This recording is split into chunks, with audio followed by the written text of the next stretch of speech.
이제 한 해가 가고 새해가 되었습니다. 명실상부한 2017년입니다. 해가 지남에 따라서 우리의 겉모습은 자꾸만 바뀌어 가기만 합니다. 성경은 이렇게 말씀합니다. 고린도후서 4장 16절인데요. 우리가 낙심하지 아니하느니 우리의 겉사람은 낡아지나 우리의 속사람은 날로 새로워지도다. 오늘 우리는 새해를 맞이했습니다. 여러분, 먼저 2017년 새해를 맞이한 것, 이것을 축하를 드립니다. 그리고 고린도후서 4장 16절 말씀대로 겉사람은 부패하나 속으로 자꾸만 새로워지신 것, 그것을 축하를 드립니다.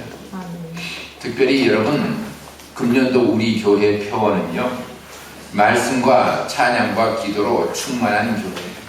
다른 건 다 뺐습니다. 하나만 강조해서 하나만 달아놨습니다. 말씀과 찬양과 기도로 충만한 교회. 여러분, 말씀 충만하고 찬양 충만하고 기도 충만하면 어떻게 되겠습니까? 성령 충만해지는 것입니다. 성령 충만하면 모든 것은 다 해결이 됩니다. 간절히 바라기는 금년 한 해 동안 이 말씀과 찬양과 기도 가운데 더욱더 충만하신 주님의 은총이 여러분 모두와 또 여러분 가정과 여러분이 속한 모든 공동체 가운데 그리고 무엇보다도 여러분의 소망 가운데 함께 하시기를 간절히 축복합니다. 아멘. 이 시간에는 사도행전 14장 19절부터 28절까지의 말씀을 주셨습니다. 오늘의 본문 말씀은 세계 선교. 사도 바울은 이방인 선교에 대한 사명을 받았는데요. 그 꿈을 실현하기 위한 사도 바울과 바나바의 1차 전도 여행이 마무리된 그런 장면을 그리고 있습니다. 25절과 26절 보니까 말씀을 버가에서 전하고 아탈리아로 내려가서 거기서 배 타고 안디옥에 이르니 이곳은 두 사도가 이룬 그 일을 위하여, 그러니까 지금까지 1차 전도 여행 동안에 이루어낸 그 일을 위하여 전에 출발할 때 하나님의 은혜에 부탁하던 곳이다. 하나님의 은혜를 간구하던 기도하던 그곳이라는 것입니다. 그러니까 바울과 바나바는 1차 전도 여행을 끝나고 지금 수리아 안디옥에 도착을 한 것입니다. 그런데 그것은 바로 바울과 바나바 두 사도가 해외 전도를 위해서 하나님의 은혜, 그러니까 하나님의 인도하심과 보호하심을 간절히 기도하고 바로 그곳이었다는 것입니다. 그러니까 그들은 자신을 기도로 파송을 했던 안디옥 교회, 함께 울며 기도하고 떠나갔던 그 안디옥 교회에 다시 돌아온 것입니다. 우리는 여기서 사도 바울의 1차 전도 여행을 다시 한번 되돌아볼 필요가 있습니다. 어떤 곳에서는 바울의 전도를 환영을 하고 영접을 하고 또 나 예수 믿겠습니다 결신을 하는 그런 놀라운 역사가 일어나기도 했습니다. 그러나 반대로 어떤 곳에서는 그들을 반대를 하고 대적을 하고 심지어는 그들을 죽이려는 그런 사람들도 있었다는 것입니다. 그렇지만 보십시오. 바울은요, 바나바는요, 그 어떤 경우에도 결코 흔들리지를 아니하였다는 것입니다. 담대하게 주님의 말씀을 전했던 것입니다. 나를 환영한다고 해서 쉽게 흥분하지도 아니했습니다. 루스드라 같은 곳에서는 심지어는 이 바울과 바나바를 돌로 치는 그런 사건까지 있었습니다. 19절 보십시오. 유대인들이 안디옥과 이고니온에서 와서, 여기 안디옥은 아수르 안디옥을 말합니다. 거기까지 쫓아왔다는 것입니다. 반대파들이요. 그래서 무리를 충동하니 그들이 돌로 바울을 쳐서 죽은 줄 알고 시외로 끌어내치니라 성 밖으로 끌어내서 버렸다는 것입니다. 그럼에도 불구하고, 그랬는데도 불구하고 그들은 결코 낙심하지 아니했던 것입니다. 낙심하지 않았습니다. 요즘 연말이라 텔레비전 보면 뭐 연예 대상 뭐 해가지고 가요 대상 뭐 해서 연말 시상식들이 한창입니다. 방송국들마다 다 그거 하더라고요. 여러분, 거기 나오는 연예인들을 보고 생각을 했습니다. 그런 연예인들이나 운동선수, 정치인들은요, 대중의 인기에 매우 예민합니다. 그들은 인기를 먹고 살기 때문에 더욱더 그렇습니다. 입장이 이해가 됩니다.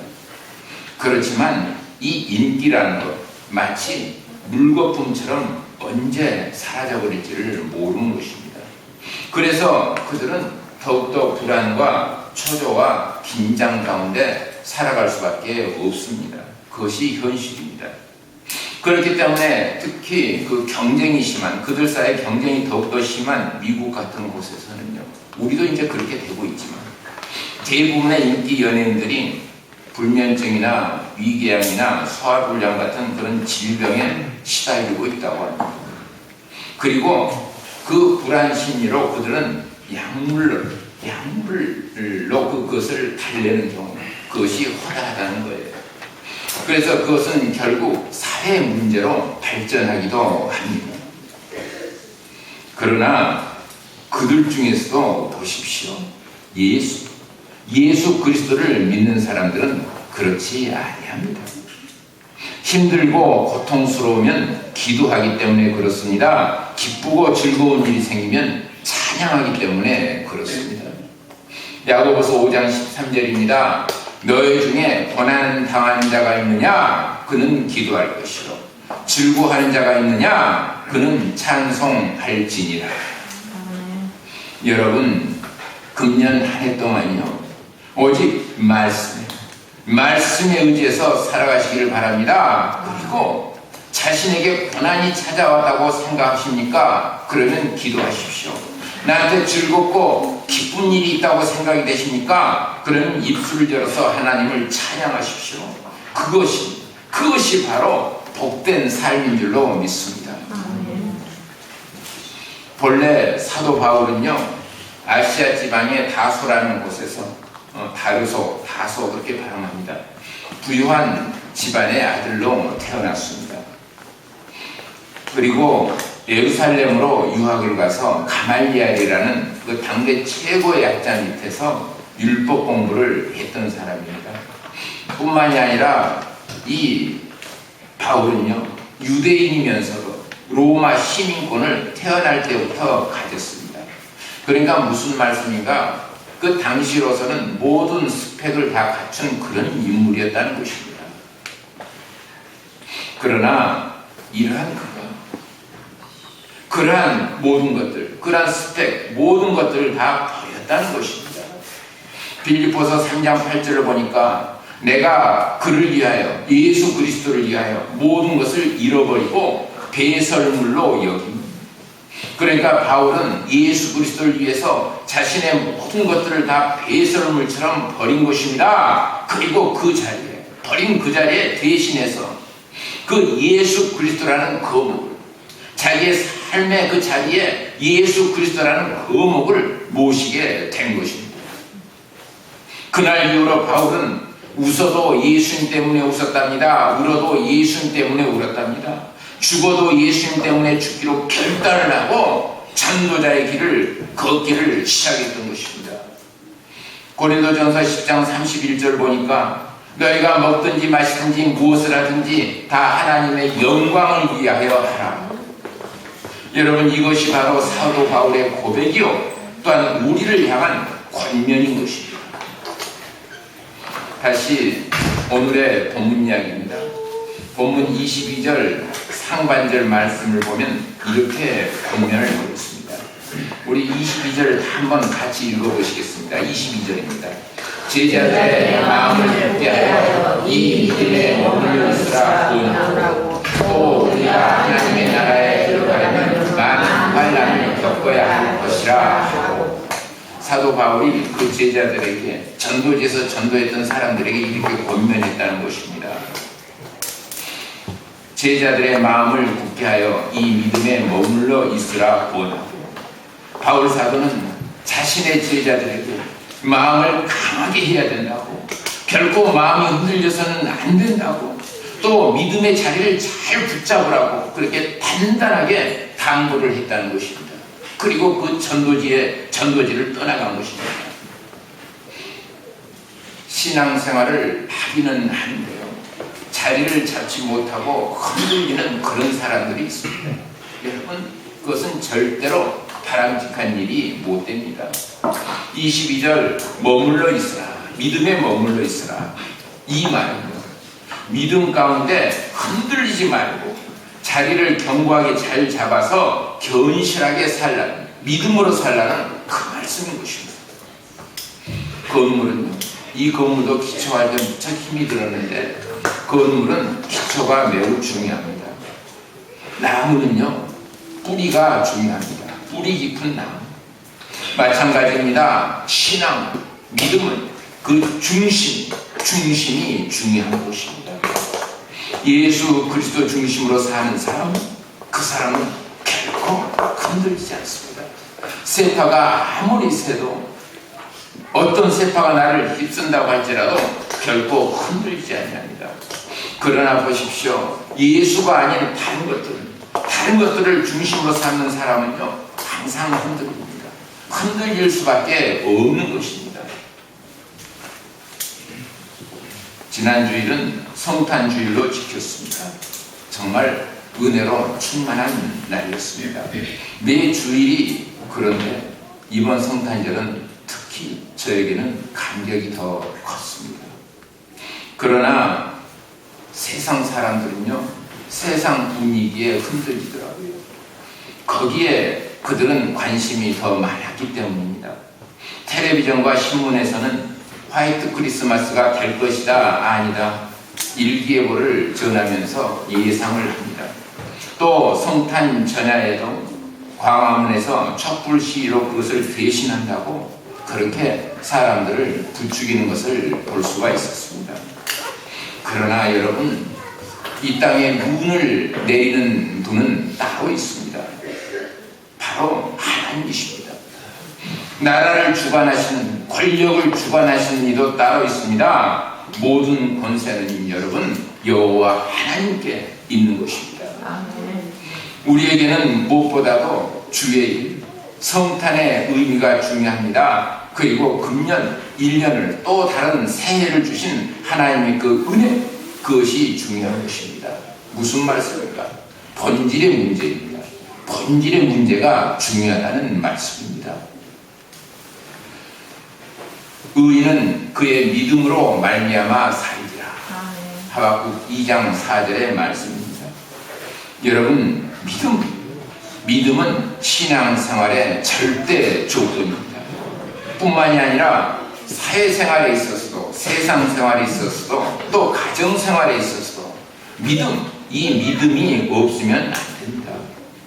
여러분, 믿음의 굳건히 뿌리를 내리는 여러분 모두가 되시기를 간절히 바랍니다. 아멘.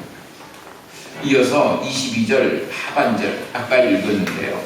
또 우리가 하나님의 나라에 들어가려면 많은 환난을 겪어야 할 것이라 하고, 하나님 나라에 들어가면 환난을 겪을 수밖에 없다는 것입니다. 무슨 말씀입니까? 고생 끝에 낙이 있다는 말씀입니다. 수고 끝에 영광이 있다는 말씀입니다. 환난 후에 축복이 있다는 그 말씀인 것입니다. 우리 크리스천이 겪는 환난에는 세 가지로 생각을 해볼 수가 있습니다. 먼저 환난은 잠시 왔다가 가는 것입니다. 환난은 잠시 있다가 가는 것입니다. 고린도후서 4장 17절의 말씀입니다. 우리가 잠시 받는 환난에 경한 것이, 환난에 가벼운 것이, 지극히 크고 영원한 영광에 중한 것을, 무거운 영광을 우리에게 이루게 함이니. 여러분, 환난은 잠시라는 것입니다. 그리고 우리가 현재 받고 있는 이 환난은 장차 우리가 누리게 될 큰 영광의 원천이 된다는 것입니다. 장차 올 그 큰 영광에 비하면 현재의 환난은요, 가볍고 일시적인 것이기 때문에 우리가 낙심할 필요가 없다는 그 말씀인 것입니다. 여러분, 환난이 도리어 복이 된다는 그 사실을 믿으시기를 바랍니다. 아멘. 제 친구 중에 공인회계사, 공인중개사 아닙니다. 공인회계사 시험에 오전 6기 한 친구가 있습니다. 나이 먹어서 시작을 했는데 5번 떨어진 거래요. 5번 떨어졌을 때 그 친구는 그 참담한 심정, 말로 형연할 수가 없었다고 해상을 합니다. 뭐 총각대도 아닙니다. 결혼을 했고 아이도 하나가 있었습니다. 얼마나 힘들었겠습니까? 그러나 계속 도전해서 6번째 도전을 해서 성공을 하던 날 앞선 5번의 실패는 생각도 나지가 않더라는 거예요. 다 잊어버리게 되더라는 거예요. 이 친구는 지금 이름을 대면은 알만한 제법 유명한 회계법 대표 회계사로 그 회계법인을 운영을 하고 있습니다. 여러분, 환난은 지내놓고 보면 잠깐입니다. 반면에 영광은 영원한 것입니다. 환난이 환난으로만 끝난다면 견딜 수가 없을 것입니다. 그러나 우리 믿음의 사람들에게 있어서 환난과 고통, 이것은 잠깐인 것입니다. 그리고 그 뒤에 오는 영광은 영원한 것인 줄로 믿습니다. 다음으로 환난은요, 영광으로 들어가는 문이 됩니다. 환난은 영광으로 들어가는 문이라는 것입니다. 환난이 없이 얻는 영광 없습니다. 월계관은요, 혹독한 훈련 뒤에 얻게 되는 것입니다. 이 마라톤에서 전력 질주를 하고 그리고 머리에 쓰게 되는 월계관, 그것은 만금만큼이나 가치가 있는 것이 되는 것입니다. 우리 이 남양주 지역 유명한 역사적인 인물이 있는데 여러분 누구입니까? 다산 정약용이 아니겠습니까? 그런데 정약용의 그 일대를 보십시오. 중요한 시점에 가장 일을 많이 할 때 전라남도 강진까지 갔어요. 저 강진 가서 다산 유적지를 많이 돌아다녀 보았는데 그곳에서 1, 2년이 아니고 18년 동안이나 유배 생활했다는 거예요. 귀향 갔던 거예요. 그러나 보십시오. 다산은요, 그 18년 동안에 무려 230권의 책을 남겼다는 거예요. 230권. 그러니까 다산에게 있어서 환난, 그것은 230권의 책을 쓸 수 있는 좋은 호기가 됐던 것입니다. 환난이 남긴 위대한 유산이 아닐 수가 없습니다. 에베소서 3장 13절을 보면요, 이렇게 말씀하고 있습니다. 나의 여러 환난에 대하여 낙심하지 말라. 이는 너희의 영광입니다. 나의 환난이 도리어 너희에게는 영광이라는 것입니다. 여러분, 환난은 영광의 등용문이라는 이 사실을 결코 잊지 마시기를 간절히 바랍니다. 환난의 의미, 이제 마지막으로 우리의 환난은 우리가 하나님의 자녀가 된다는 증거가 되는 것입니다. 나는 하나님의 자녀입니다. 그 말씀입니다. 성경은 환난에 대해서 이렇게 말씀하고 있습니다. 히브리서 12장 6절을 보니까 주께서 사랑하시는 자를 징계하시고 그의 받으시는 아들마다 채찍질하시니라. 주님께서는 사랑하는 사람을 징계하신답니다. 채찍질하신답니다. 또 연속해서 히브리서 12장 8절을 보니까 징계가 없으면 사생자여 참 아들이 아니니라. 참 아들, 진정한 아들은 징계를 받으면서 성장을 한다는 것입니다. 여러분, 나의 죄값으로 받는 그런 환난이 있을 수 있습니다. 내가 죄를 지었기 때문에. 반면에 내 잘못이 아닌데도 겪게 되는 그런 환난이 있을 수 있습니다. 이러한 환난들은 피해야만 하겠죠.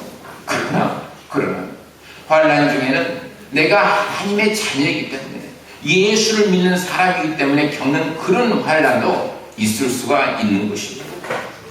그것은 바로 내가 하나님의 자녀이며 또 하나님께서 나를 사랑하시는, 내가 하나님의 사랑을 받는 사람이라는 그런 증거가 된다는 것입니다.